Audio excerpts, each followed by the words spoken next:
are listening to the Two Gingers podcast, streaming on Apple Podcasts and Podbean now. Here are your hosts, Sir William and the Duchess.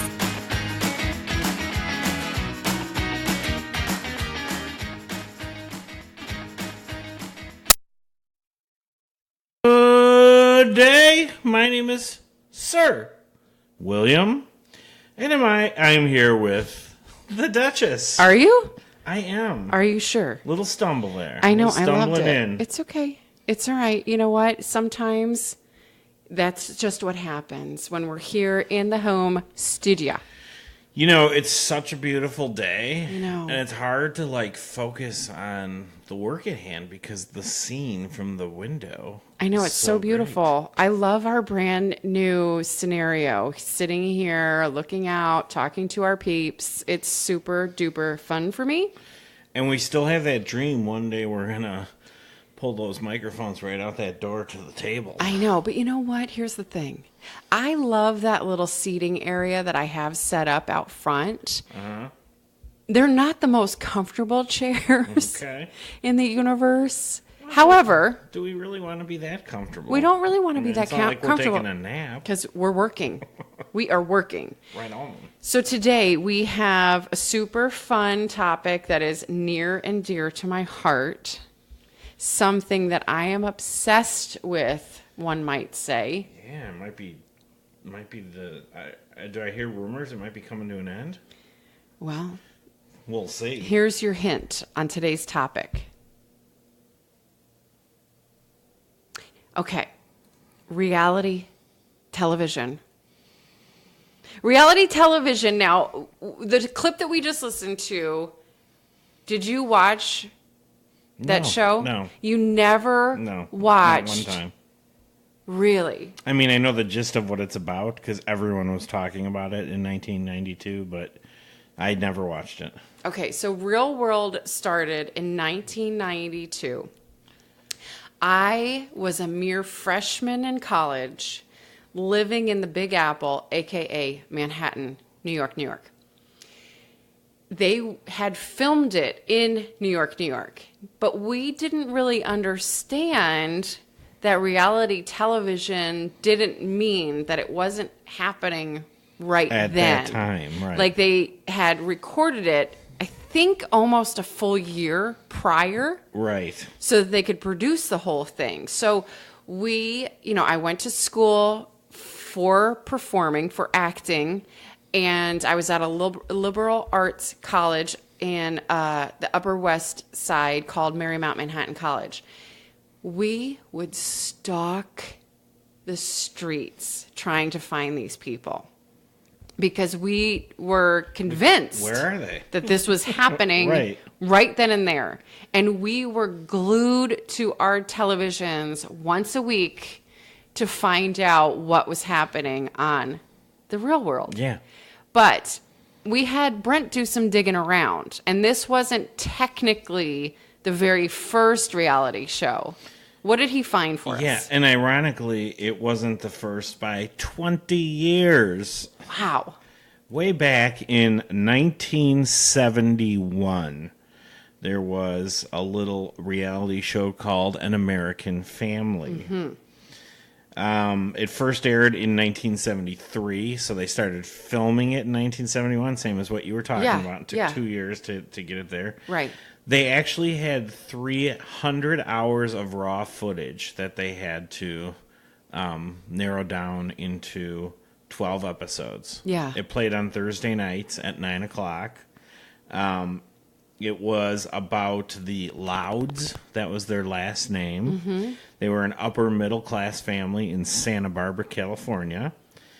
But it ended up documenting the breakup of the family via a separation and subsequent divorce of Bill and Pat Loud. Ironically, they were all from Oregon. I don't know why that has anything to do with it. Lance Loud, which is one of the children, one of the sons, is credited in the series as a continuing character on television who was the first one to be openly gay. on any TV show. You know, it's interesting that the more you're discussing this with me, I'm almost having an out-of-body experience because I had been watching something very recently and it discussed this whole show. This series, yeah. Yeah, it talked about this whole show and and the Louds. And maybe it was a Where Are They Now? Well, they did do, it looks like, it doesn't say, I think it was only one season. Yes, it was. And, but then 10 years later, they did An American Family Revisited, The Louds 10 years later. Lance Loud, A Death of an American Family. Yes, that must be what I'm remembering, that just came out or is coming out, and you can now watch that. And I am just absolutely fascinated. It would be so fun to go back and to watch this family in the 70s. Well, and ironically, which has happened with other TV series kind of going both ways, after it aired in 1973, in 1974, the BBC did a British version. I love it. Called just A Family. I instead of An American love Family. it. So that would be interesting too. As completely. Sometimes we've talked in the past about how we watch, The Office is in both, and stuff like that. Right. So, right. Yeah, it would be. I don't know. Doesn't really say on here whether or not this is. It's got to be available somewhere. It must be. Actually, one of our brand new interns, I think his name is Mikey, but I can't call anybody Mikey, so we're just going to call him Michael. Actually, he sent me over something saying the American Family was the first one here, but the UK actually had the very first series, and it was called Up. Okay. And that began with 7 Up in 1964 in the UK. It was a documentary that followed the lives of 14 British children from 1964 when they were 7 years old. So far, the documentary had only 8 episodes, but they're spanning 49 years. One episode every 7 years. All of which were broadcast on ITV, apart from the 6th episode, which was broadcasted on BBC One. I mean, that's really fascinating because there was a movie that happened not too long ago, super sloppy narrative. But remember, it won all of these Oscars, I believe, last year or the year before. And they follow this family throughout the years. And they actually did wait years between filming so that they kept the same people. Yeah. Do you remember seeing this? No, but sounds to me very similar. Maybe they got the idea over there from the Up. But well, let's actually take a second here and go all the way back. Okay. And break down reality TV, because I think there's something to that. Because I'm pretty sure when the American Family and Up were on TV, we weren't calling that reality TV. No. That probably came along with the MTV stuff in the early 90s. Right. And when it became a trend, then you have to name it. Yeah, it's got to be something because it's no longer scripted. I mean, at the beginning, it was an unscripted show, kind of like what we do here. We always say it's an unscripted show. And then somewhere along the line, it changed to reality. Well, yeah, so here's how the dictionary, the Webster's Dictionary, defines reality TV. Yes. And this is interesting because this opens a bunch of other doors. Television programs in which real people are continuously filmed, designed to be entertaining rather than informative. So with that definition, why would a soap opera not be reality TV? Because it's scripted. This doesn't say non-scripted in here. And I really wonder about that because they're playing characters. They're not playing themselves. They're not themselves. True. Okay, so it has more to do with who they're playing. Well, yeah, and they're not really doctors. Are you telling me that Come on. Rick Springfield Stop it. of Jesse's You can't. Girl fame You just is can't not even- really no. a doctor? No. Paging not Dr. happening. Noah Drake. No, that's not it? Okay. Listen. No. Don't even go there because that's just silliness. Now, we do have a really fun list to go through. Let's start with the worst, okay? So this is, according to Entertainment Weekly, the 22 worst reality TV shows of all time so far. Oh, boy. Okay? Maybe you can help me with this. I got to find it. Okay. Yeah. Oh, I just, it's shared with you. Okay. You know, the kids sent it over to you. So, yeah. The the worst ones of all time. So let me know if you ever heard of them or seen them, because I was a major fan of this show called Cheaters. It was syndicated in 2000. It's still going on today. I had no idea that it was still on today. So the concept behind Cheaters, if you've never seen it, is to catch suspected relationship cheaters in the act. The execution, as tasteless as it sounds. The low light is when host Joey Greco getting stabbed during a confrontation. Joey Greco. He got stabbed. This show is amazing, or was amazing, to watch these people and then all of a sudden they jump out with their cameras and the cheaters are like, wait, what? Wow. Uh-huh. Okay, so I think before I go into the next one, I need to come clean with you on my reality TV show watching. Okay. First reality TV show I ever saw was season 1 of The Apprentice. Ah, yes. Starring our current Presidente Yes. of the United States. Uh-huh. I totally got into that. I, Yeah. of course, was in the business world, you know? Yeah. In the office, blah, blah, blah. These were like regular people. It wasn't celebrity yet. Right. It was just regular Yeah. guys. There was a guy from Chicago who actually owned a cigar company. Yeah. And he was at Ditka's restaurant and stuff, Bill Rancic. Yeah. And the winner of the first season was going to have some position in building the Trump Tower in Chicago. Mm-hmm. So I was like totally into that. Wanted him to win, was cheering for him, like the whole thing. And you were living here in Chicago. I was living here, yeah. Right. So it was all relative and all that, and went through the whole thing, and it was all good. He wins. Awesome. He gets this job. Then we're going to follow him a little bit on the internet of what is he doing, you know, how's the project going and all that kind of thing. Mm-hmm. To find out he's been on like 6 other reality shows prior to this. Yeah. He was just one of those people, just, you know, an Omarosa who just wanted to be on TV. Right, And then, right. and then later in the cabinet of the president. Right, Yeah. right. But it was just so disappointing because they played it off as these were just like regular people, Right.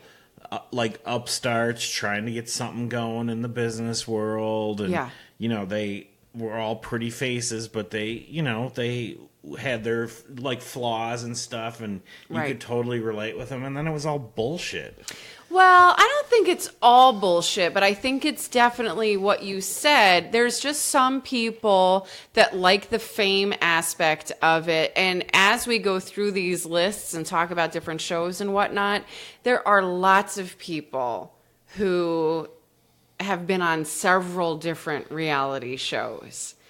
I think it takes a certain unique personality to be able to be authentically yourself or to play whatever character you're going to play, like in some of these games. Mm-hmm. But see, for me, that doesn't upset me at all. I still thought that he was the best person to win. I still rooted for him all the way through, and it was still completely entertaining to me. So much so that I sent an audition tape for the second season. Oh, wow. Yeah. Just think you could be in Washington, D.C. right now. No, thank you. All right, the next one. Yeah. Which makes me now want to ask, can I ask you if certain shows are reality shows? Obviously, I have a level of uncertainty. Right. Based on my earlier thing. Was the show Queer Eye for the Straight Guy? Yeah. Is that reality? Correct. I watched that, too. So Yeah, it's a that great was the show. second one Yeah. I watched. I was totally It was entertained awesome. by that show. I loved it. The next one, though, on our worst reality TV shows of all time. Yeah. Boy Meets Boy. Never heard of it, never saw it. Bravo. That's part of the problem. It was on Bravo. Excuse me. In 2003. That's all I watch now. That's what you watch now? Yeah. Bravo. That's it. Okay. But were you watching it in 2003? No. Okay. Well, that's... Well, yes, but I was not watching Boy Meets Boy. What is it about? So the plot on this one is it was the first same-sex dating show, which could have been groundbreaking, but instead viewers watched gay bachelor James Getzloff romance 15 men. Unbeknownst to him, almost half of them were just pretending to be gay. Oh, that's gross. It was cruel, it was offensive, and worst of all, Boring? people found it boring.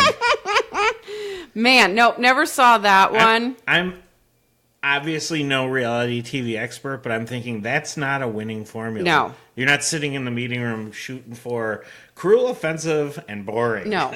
Let's get three words. You would think that when you pitched it to, or what do they call them when they have those screenings and people come in? Right. Like the Yeah. focus groups. Yeah. You would think if They anybody would- was saying that, you would just pull the plug on it Right. and say, forget it. Okay, this next one, train wreck, written all over it, Brittany and Kevin, chaotic. It aired on UPN in 2005. So this is when Britney Spears was with Kevin Federline.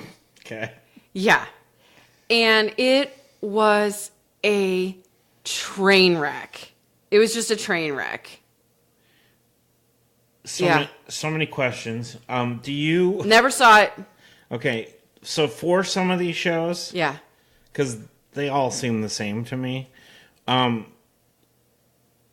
how do you get started in watching? You don't just like go, oh, that title looks interesting. No, or, but I mean, really... people who liked Britney Spears, I'm sure, want to know more. Like right now, when the internet was really booming and you were figuring out that you could literally look up anything, we started to get infatuated with stars. Mm-hmm. So if you could learn everything you possibly could and see them in their own element, why wouldn't you want to watch that? True. You know, because it's like my little Us Weekly magazine that I get every week. Wasn't doing it for you anymore. Well, they have this whole section every week, and it says stars. They're just like us. And there's a picture of a star like coming out of Starbucks, you know. With no makeup on. Well, right.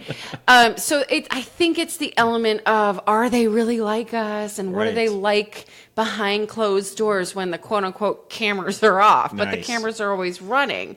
Now, this next one, Sir William, this one's all you. This is me. Okay. Yeah, I'm sure you watched this one. No, but I wish I did.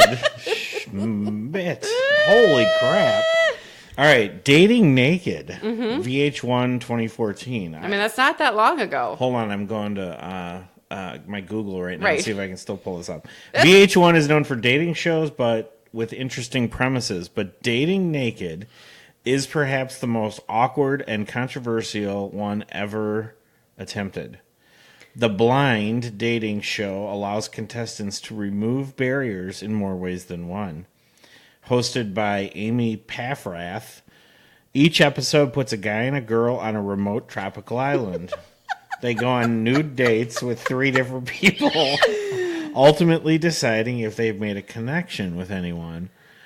While the participants are eventually allowed to put their clothes back on, it's tough to withstand nearly an hour of strangers stripping down upon meeting. Could you imagine? Like, so gross. And honestly, I didn't even know that VH1 A was still around and B had shows.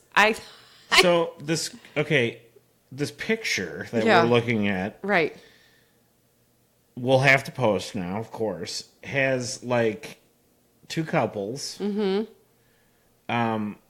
The 2 people that are facing us, one girl's boobies are blurred out, and Yeah. the guy's dinghy is blurred out, and then the couples with their back to us, the one girl's got a thong on or something down below there. I think that's just like a belly belt.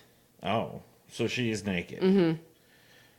I don't know what a belly belt is. You know, like some girls, instead of wearing a necklace, they wear like a necklace around their belly. Okay. Can people see it? I guess if you're on naked. Well, when you wear a bathing suit, naked. yeah, like okay. it's a trend. Okay, I'm not a fan. Yeah. Yeah. Wow. And then you see his crack. It's gross. The concept I'm not gonna of do that. Mm-hmm. I mean, I don't know about you, but back in the day when we were dating, not each other, but in general, right? Wasn't like getting to naked sort of a process? Of course. Wasn't the starting point? Of course. And then, like all the build up to that, right? It would be over, right? Like, oh, great! I know. You don't look so great naked, right? You know. Well, how about this one? Back in 2003, ABC took a stab at it and tried "Are You Hot?" The search for America's sexiest people. I love the title. Right? Now, remember, this is when there used to be that website that you could go in and rate people and say if, you liked them or not. Kind of like the original Facebook. Yeah. So the ugly, short-lived series marked the first and last time that Lorenzo Lamas, of course he was the host. Crude, laser-pointing judge, was considered an expert in anything. Oh, man. Laser pointer. Mm-hmm. Yeah. Lorenzo Lamas. No thanks. That's a great title, though. I know. I'm stunned it didn't take off. All right, I got the next one here. Yep. I don't even know what it means. For the Love of Ray J. Yeah, that is a rapper. Okay, this was a VH1 hit in 2009, 2010, and I have nothing about it. The only reason, I never watched it, so don't get mad. The only reason that I even know this show is because Joel McHale used to make fun of it on The Soup. Okay. That's the only reason that I even know it. That's awesome. How come I can't go to the next one? I don't know. I can't even. All right. Well, maybe it's telling us because they're all so dumb. We shouldn't talk about the worst ones. But let's go through the list. These are other shows that, they're a little bit more on the, what's the word I'm looking for? On the mainstream. The watchable spectrum. The watchable. Ace of Cakes. So where are you now? Okay, is a great show. I'm just going to list these off and we're going to talk about them. So Ace of Cakes, that's a cool one. I saw a little bit of that. I like those cooking shows. Yeah. They're fun. So they're reality? Yes, because again, it's not scripted. It's real people. They're doing real things. Okay, so they are in that one. What about the HGTV shows? Are those reality? Like totally. Chip and JoJo? Mm-hmm. That's reality. Yeah. That's scripted, don't you think? No. Some of it is. Well, some of it is like their intros and stuff. Well, we're going to get to that. The Amazing Race, which I have been watching from the get. It is a big winner here in the Duchess house. So I have to tell you, I have never watched 1 second. However, I worked with people from the show. Yeah. Because at one point in time, when I was selling psychological testing, yeah, they wanted to use our test. Oh, cool. To screen people that were coming on the show. Right. So they were super cool people. Honestly, this is a great show. It's great for kids. It's great to watch because you get to see other places in the world that maybe you won't ever get a chance to visit. Mm-hmm. It's for that aspect. We love to travel here in our home. So it's really exciting to us to see other parts of this world. And then, there's challenges and things of that nature, and people are up for $1 million as the grand prize. So that one's really fun. Of course, who could forget American Idol? American Idol was groundbreaking, and now they've had all these little spin-off shows and The Voice and all these other things, and like finding the next rock band and finding all these other things. But American Idol is where it all began. Which is the one now where you can win the golden ticket. Have you seen that? Mm-hmm. Is that? That's who started it. Oh. Mm-hmm. And so that's Simon Cowell? That gets you to go to Hollywood. Yeah. Is if you're given... That's actually, I got to admit, I've watched the show, Yeah. but I've watched clips on the internet. Right. And that's fun when somebody gets the ticket. And it is. And they cry. The thing I like about that show, or probably all those that are similar, that have a talent aspect to it, is that's more about real people. Right. Going out there and, we knew one. Right. We knew a person who was on it who tanked the crap out of it. It was the worst performance. If you look up worst performances, it's there. You can find the person we're talking about. But we know firsthand that this was real stuff. They weren't just bringing in ringers. I know. Right. The one thing that kind of bugs me a little bit is you'll get somebody who's out there who sings, who just kills everybody, and everybody's voting for that person and all that. And then you come to find out they're already a professional singer. That doesn't seem right. Well, that was what American Idol's original guidelines were, that you couldn't be a professional. Yeah. No, you had to be an amateur on every level. And I think as the seasons went on, they needed to make it a little looser. Okay. To keep it going. Another one that was real popular still to this day with certain people, America's Next Top Model with Tyra Banks. That was a really fun one to watch. Same thing though. You're watching someone who this is their passion. And I think that's maybe where people choose if they like reality television or don't, because I get really excited watching someone who's really passionate about something and try to win to be the best at their craft. So whether it be modeling or singing or dancing, there's a lot of dancing shows as well. Whether it be the celebrity ballroom dancing or if it's like a J-Lo, America's Got Talent, things like that are really interesting to me. Although I tend to not watch Big Brother. Big Brother is another big one that I constantly am addicted to. Do you remember The Biggest Loser? I know that you're in a little bit of a loser contest right now as well. That's right. So The Biggest Loser, that was groundbreaking, to watch these people. Again, you were watching them on their journey and you were seeing them change. And for a lot of people, I think that was really motivating. Like, if they can do it, right, maybe I can too. Right. Now, we talked about cheaters before. Do you remember the show Blind Date? No. Blind Date? No. I do not. Was so fun. Oh my God. It's exactly what it sounds like. Blind date. They would set people up on a blind date and we would watch the whole thing. And then at the very end, the producers would talk to the one privately and talk to the other one privately. And most of the time it was an absolute shit show. And it was fascinating. I loved it so much because you're watching these people squirm and you're just like, oh my God, I've been there. There's like times where the one would just go get completely trashed and the other one just wanted to go home. There was one that I watched that the girl said she was going to the bathroom and just left. Fascinating. Now, I talked a little bit about how, we really got excited about watching celebrities.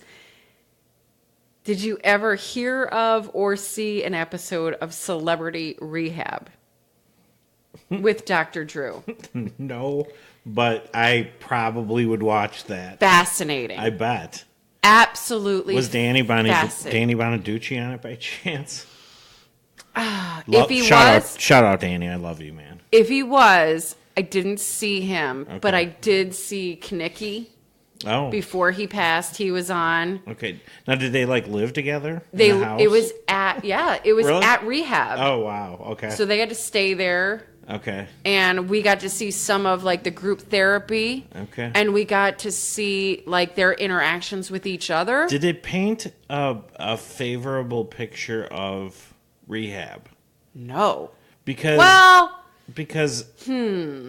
that would be my concern, with that show. Because rehab is so important for people, you know, and celebrities are so not the norm in life. Well, I guess I'm wondering what do you consider that to be like favorable? Well, I just it didn't look awful. It didn't look like a prison, but you could see the turmoil and how difficult this was for them. Like they were really dealing with a lot of heavy issues. Yeah. I mean, I guess I just would be knowing people firsthand who are going through rehab. Yeah. Currently.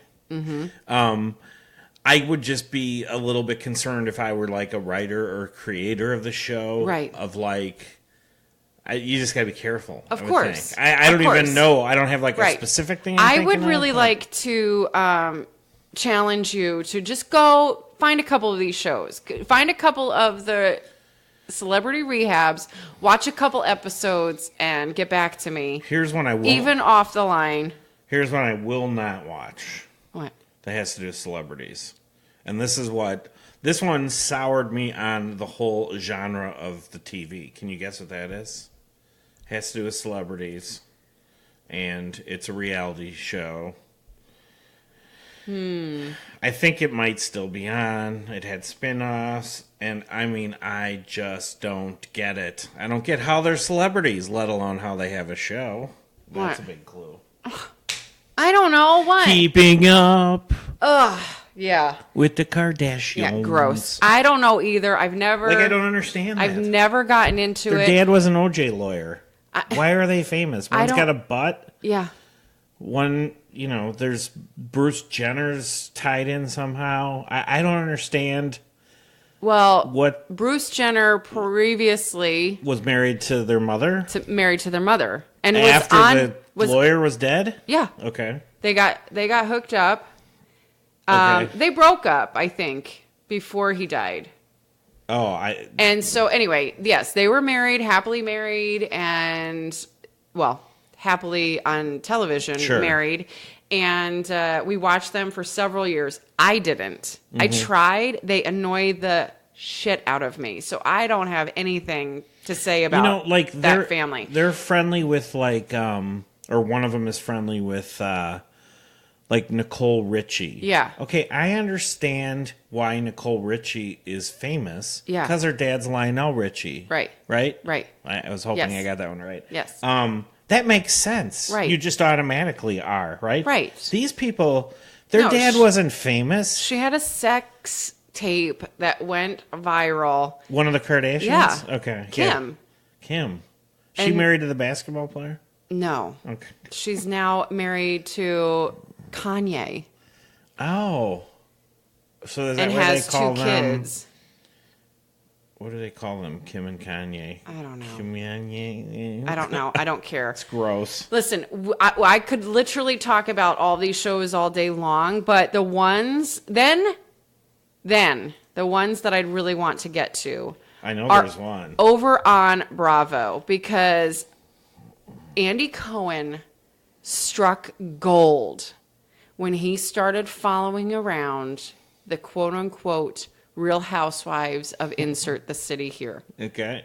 It started with Orange County. So he started it? Yeah. Okay. Started with Orange County, added in New York. Then there's been Dallas and Miami and Atlanta and London.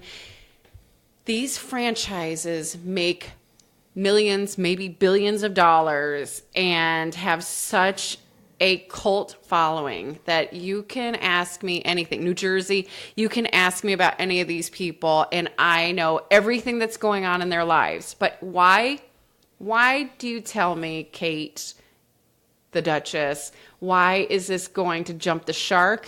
Here's what I'm going to say. This is my plea. The show or the whole? The whole franchise. Okay. Here's what I'm going to beg of you, Mr. Andy Cohen. You are recording all of these shows, right? You're following these people around for, let's call it 6-10 weeks, right?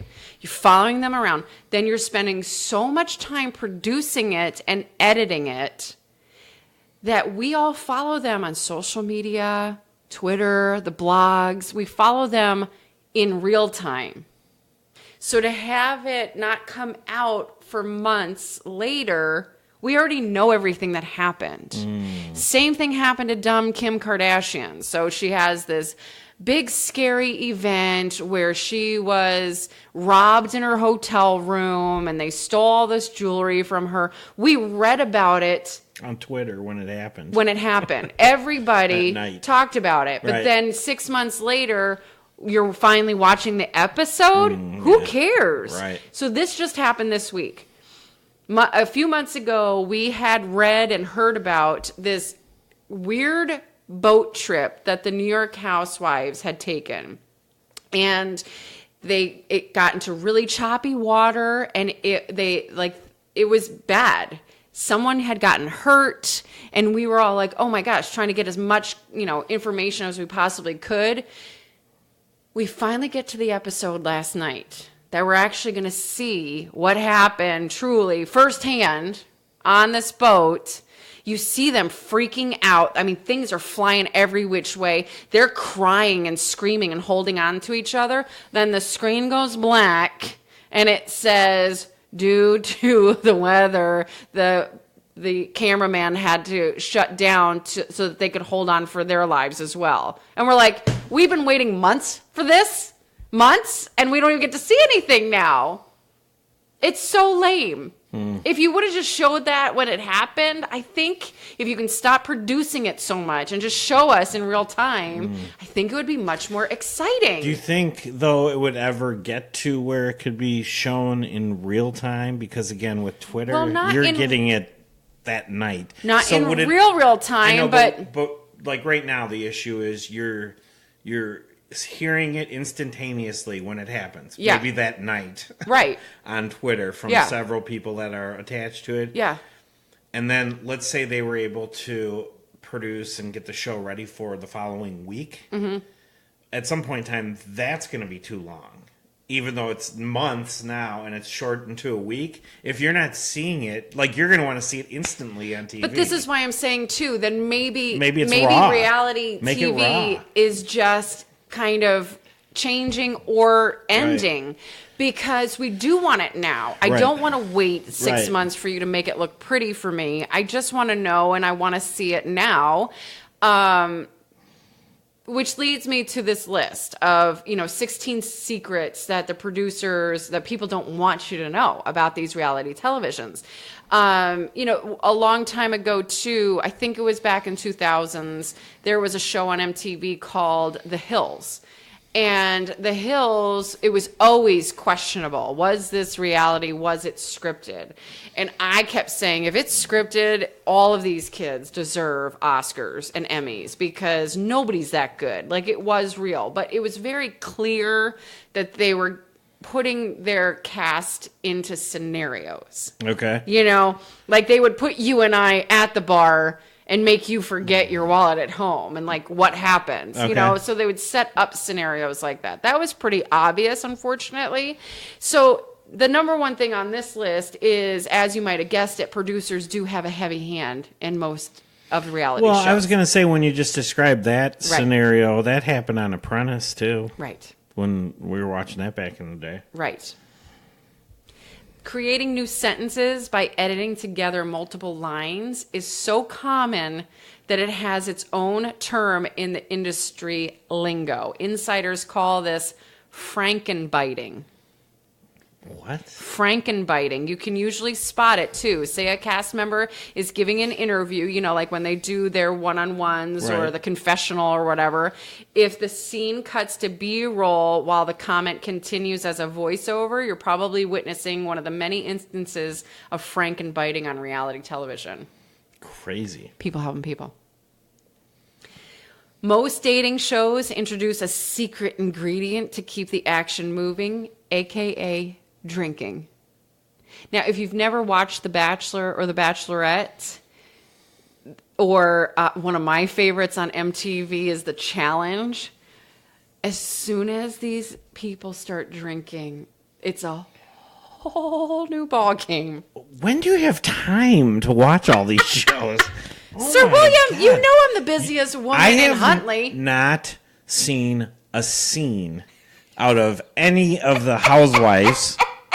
You're missing out, man. I've seen. Well, guess what we're gonna do as soon as we're done here. We're gonna go watch some stuff. You're gonna go watch some stuff. All right. If booze alone can't prompt a nervous breakdown, producers rely on exhaustion, isolation, and hunger.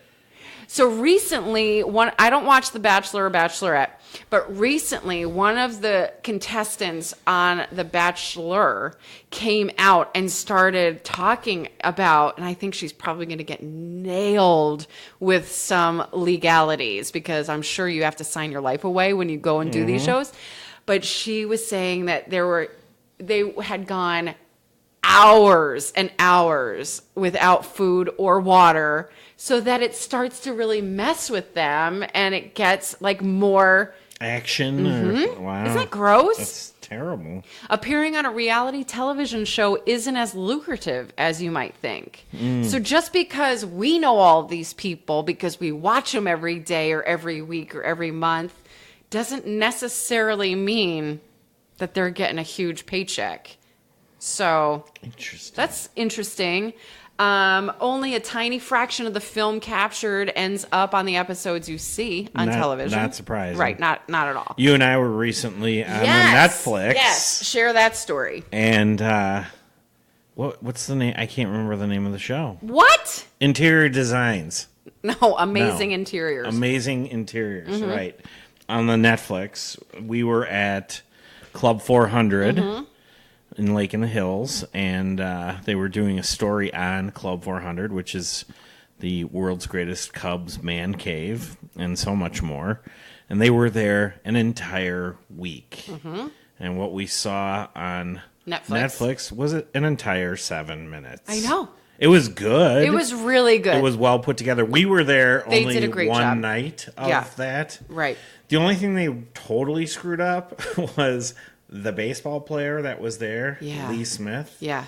They called him Big Lee as if that was his nickname. It said like Big Lee's getting out of his car. And it was like, no, that's not him. No. Nobody calls him that.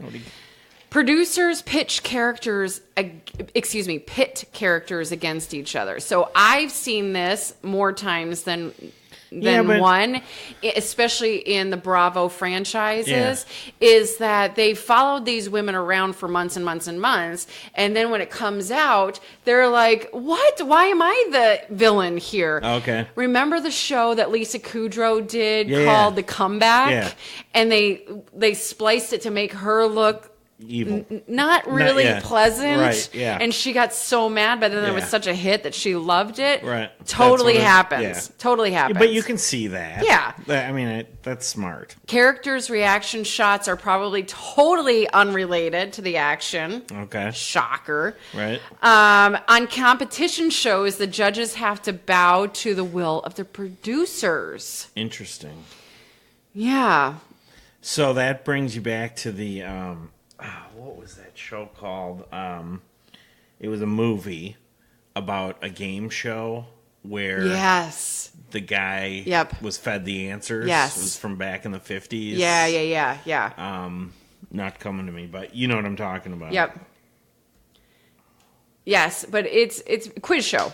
Quiz show, that's right. It is very much like that. Yeah. We also, again, I didn't watch The Bachelor, but I couldn't not see what had happened on the 2-hour finale when the Bachelor has this terrible breakup with this woman. Like, he proposed to her and I think then took it back because he really wanted to propose to the other one.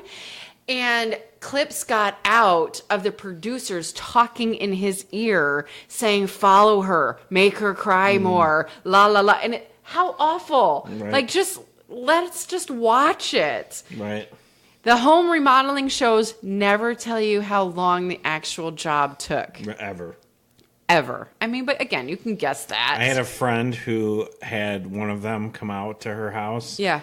and they were like supposed to be like redesigning her kitchen. Yeah. And they started pulling the walls apart, and they found carpenter ants. So they don't not only tell you how long it takes, but how much it costs, because that was like tripled the cost of the entire project.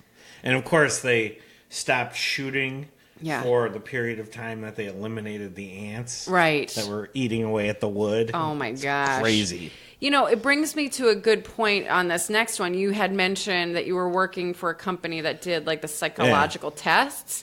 This one says getting onto one of the more popular reality shows is a lot like getting hired by the FBI. The producers dig so deep in the cast members' histories before hiring them. They conduct background checks, interview old friends, family members, etc. Some shows go even further to give them material they need to edit together a coherent storyline. So a contestant on a major cake-making competition show told Reddit.com that producers recorded 2 takes for every comment the judges made. One would be overwhelmingly positive, the other would be negative. And that breaks my heart, because little mama and I love watching baking shows and cooking shows together, and that really broke my heart to think that the producers are deciding if it tastes good or not.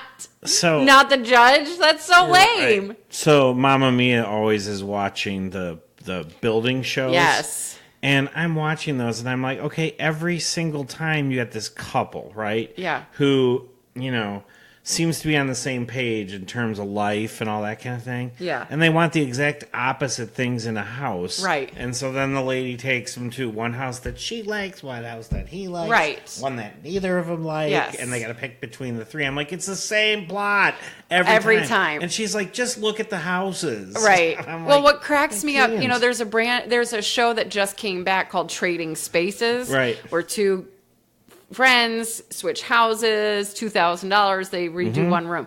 Inevitably, they say, whatever you do, I just don't like zebra. And you walk into your zebra room. You know, whatever you do, it's I don't like this. And then it's totally that. Right.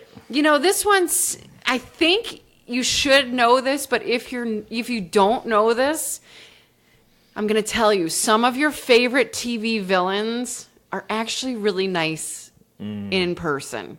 And the example we have is Gordon Ramsay, right? Everybody loves to watch him just yell and freak out on television, Hell's Kitchen, and he's just screaming at people. He's actually a really nice guy when you meet him without that in front of you.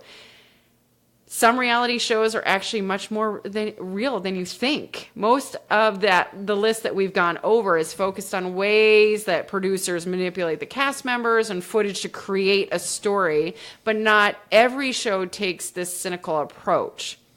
Like the X Factor, like we've already said, American Idol, Survivor, etc. Most of them are not as edited and produced after the fact.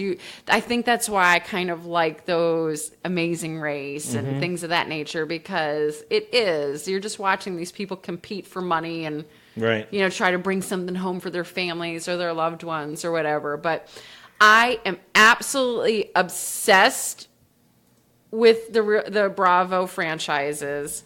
I love them so much. I think that Andy Cohen should win some major award for being the one to start this entire billion-dollar franchise. I had absolutely no idea he was the one. Oh, yeah. Yes. That's cool. I keep reaching out saying, let's start Real Housewives of Huntley. Yeah. I already have the cast. Nice. You know, so let's get this going, Mr. Cohen. So I've got 3 shows I want to bring up where I have, 2 of them I have a connection with. Okay. Number 1, this was the best concept. I know you watch football. Yes. The NFL. Yeah. So it was the Dallas Cowboys, and they have some big personalities in their organization, Yeah. former players. It was Deion Sanders and Michael Irvin. Yes. That were the two leaders of this show. It was on Spike TV. Mm-hmm. It lasted like 6 episodes. Mm-hmm. But it was real. So the concept of it was they took 6 guys or 10 guys that didn't get drafted. Uh-huh. And didn't get picked up after the draft. Okay. So they are basically out of football. Maybe they go play like in Canada, but their careers, unfortunately, at 22 are done. They've exhausted all options to get in the NFL. So they start this thing where they have their own like training camp with these guys, and they literally get them to go out every single day for X number of weeks and go through what you would in a pro training camp. I was involved because I was working for Wonderlic at the time, and I got a phone call. They decided, let's run them through the Wonderlic test, which they do at the Combine. Yeah. Like that would make for good TV. The problem with the show was they were figuring out as they were going. Oh, okay. So we made it happen, and it was cool that it was on there. Anyway, the winner of the competition would actually be invited to the actual Dallas Cowboys training camp. Oh, wow. Where they took filming into the camp so you could see how this guy did. And he actually made the team. He was like a special teams guy or whatever. But it was very like the movie Rudy. Yes. You know, it was Yes. you're like cheering for this Right. guy, and Yeah. like there's no way he had a bad combine, bad tryouts for people, and Right. he killed it, you know. Yeah. And it was like a 10-week process of narrowing it down to the one guy. So that was cool. Yeah. And it was fun to like be a part of that. Lasted, 1 season. Right. That was that. The second one was the wife swap. Yeah. So Yes. Yes. Another show I've never seen 1 second of. However, there was somebody on our block in my subdivision No. that swapped. The woman went Oh my gosh. to a different house, Yeah. as I understand it. Yeah. Like the two They women Ouch. switch swapped for like a Yeah. week or whatever. Yeah. Never saw those episodes, really wanted to and all that, but it was someone in our block. Like, That's wild. We would drive by the house and it was like, there's the wife swap lady. That's hilarious. And finally, my third show that I wanted to bring up that I cannot believe we have been talking for however long we've been talking, and this one hasn't come up.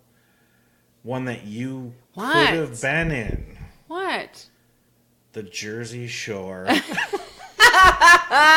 That's one, isn't it? It totally is. You need to go back and watch it so that you can understand what it was like back in the day. Back in the day on the shore. And what's even funnier is that now they're mostly married or at least, dating. A lot of them have children now. Now they are coming back, and they just did a special of them like going on vacation together, like years later. They just went down to Miami. I watched every episode. Weren't you? They're still just as messed up as they ever Didn't were. you have a real life friend named Snookie? No, nerd. I did not. I did not watch 1 second of that show either, but I love when you do your Jersey accent. So. Whatever. Shut up. It's amazing what an impact this has had on TV. Know. Like I just told you when we started, I don't watch any of these shows. Yeah. I don't understand why people eat stuff that is like so disgusting. Right. I mean, yeah, to win a prize or whatever, but Right. it's Fear just, factor. Like, Yeah. like that doesn't compute with me. Right. And Come on, you never watched Cops. have I ever watched an entire episode? No. Have I watched 3 minutes of it? Possibly. Yeah. I know the concept, a little bit of it. Right. And that's kind of the way it is with most of these. But like I said, I felt like I was burned early with the one. But I mean, I do enjoy like the cooking and the building shows, mainly because I feel like I'm learning something. The problem I have... Yeah, go ahead. Like, not that I could ever make wall like Chip Gaines in 4 seconds and build this beautiful Taj Mahal wall with a door and windows and stuff. But some of the simpler things, they go through real quick, and they're not like real quick maneuvers. Right. But just to like see how they do it, if you can catch on that, it's like, because I know nothing when it comes to putting stuff together. And cooking too. Right. Some of the cooking shows, like, again, I'm not going to ever be able to make a cake like that. But to see some of the things that they put like in combination, where it's meals and stuff like that, you would have never thought of. Another one that we didn't discuss, but was Big's really favorite for a while, was Mythbusters. Okay. And these scientists and engineers would like blow up things and try to rebuild things and see if they were really myths or not. Sure. Interesting. I understand what you're saying. But for some of us... Oh, I know. It's like a passion. For some of us, it's such a sickness because I can barely even say it. Watching other people's mistakes makes you think, well, at least I'm doing better than Snookie. Right. At least I'm doing better than them. Well, and it's entertaining to see that kind of stuff. It's totally entertaining. Yeah, and I get it. The whole Real Housewives franchise, they have more money than most people will ever even come in contact with. So it's kind of like the show, the lifestyles of the rich and famous. You know, it's like watching them like go out for these big fancy things. Or there's a show on Bravo called Below Deck, and you're watching these people on these beautiful yachts, and you're getting a different viewpoint of what else is happening out there. But you need to understand, a lot of it is fake. A lot of it is produced. A lot of it is made believe to be entertaining for us all. So I could go on and on and on for days and days and days with this, but I think we should probably come to a close. I would love it if you told us what your favorite reality show is, and you can find us online. We're going to tell you in just a second, and reach out to us and let us know. And could you please do me a favor and tell your buddy to start listening to Two Gingers? Yeah, no kidding. Come on. Do it. People helping people. It's all good. Thanks, Sir William. Have a good day. Bye-bye. Stay classy. Bye-bye. Please follow us on social media. Our website is twogingers.com. That's gingers with a Z. On Facebook, Instagram, and Pinterest at Two Gingers. And on Twitter at Two Gingers. At Sir William 1015 and at the Duchess 1015. The Two Gingers podcast is written, hosted, and produced by Sir William Guerin and the Duchess, Kate Curtin. Special thanks to WHRULP for technical assistance and studio space. Head over to our website for more at twogingers.com. That's Gingers with a Z. Also be sure to hit that subscribe button to get our weekly podcasts on Apple Podcasts.